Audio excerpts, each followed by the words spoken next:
আসসালামু আলাইকুম গাইস, সবাই কেমন আছেন? আজকে যে বিস্তারিত নিয়ে আলোচনার মধ্যে আপনাদের সামনে আমি আজকে আসলাম। আসার উদ্দেশ্য হলো, দেখেন আমার যে স্ক্রিনশট বা স্ক্রিনটা আছে, স্ক্রিনে রাখা আছে, সেটা আপনারা ফলো করেন।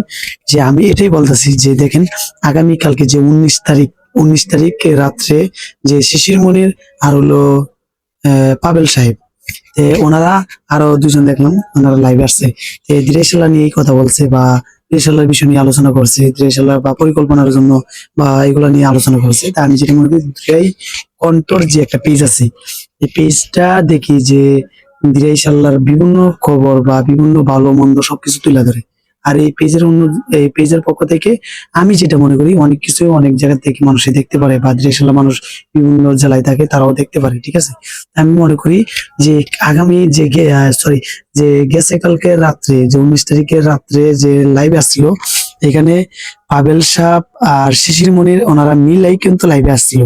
এই লাইভ শেষে যে ক্যাপশন দিল, যে স্ক্রিনশট দেওয়া আছে দেখেন, ক্যাপশনে শুধু পাবেল সাহেবের গুণগান নিয়ে মনে করেন যে একটা ক্যাপশন লিখলো। আমি মনে করি পাবেল আর শিশির মনির একান্ত ভাবে মানে ওনাদেরকে একসাথে পোস্ট করলে আমি মনে করতাম ভালো হতো। শুধু সে পাবেল সাহেবের পোস্টটাই করলো, যে আপনার স্ক্রিনে দেখেন, আমি আর কি বলবো, দেখেন আমার বলার কোনো কিছু না।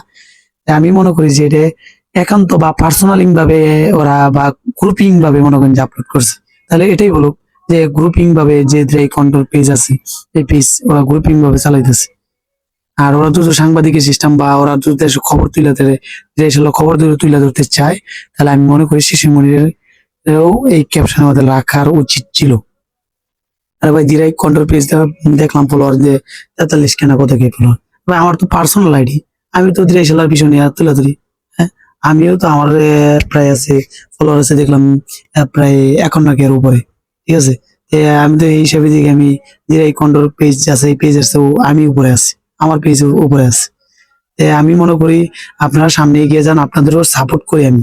আমি আপনাদেরও ভিডিও আমি দেখি, কিন্তু কারো পক্ষে কথা বলবেন না। আপনারা ন্যায়ের পক্ষে থাকবেন আর ভালো কিছু তুলে ধরবেন।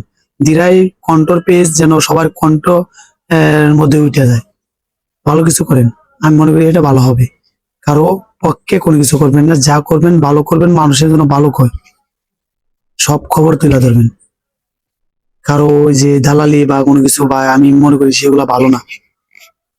আমি যেটা মনে করি, আপনারা যা তুলে ধরেন আমাদের দেশের জন্য ভালো হয়, সবাই যেন সবকিছু শুনতে পায়, সবাই যেন সবকিছু তুলে ধরতে পারেন, যা সত্য তাই তুলে ধরবেন। সবাই ভালো থাকবেন, সুস্থ থাকবেন। আল্লাহ হাফেজ।